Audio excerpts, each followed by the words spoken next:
kidnapped in a white van. He returned, but something is really wrong with him. My wife was in tears, watching him get ripped away into the van, knowing exactly what was going to happen to him next. But when he returned home, it was the worst day of my life. I wished he never came back.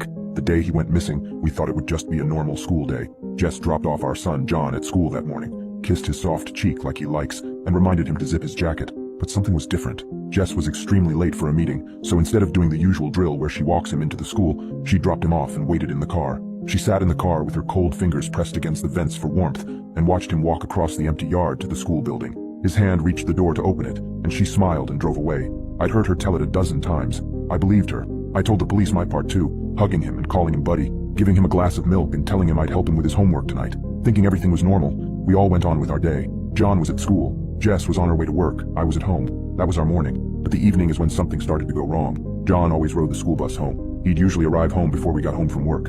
Lida, our neighbor, would meet him and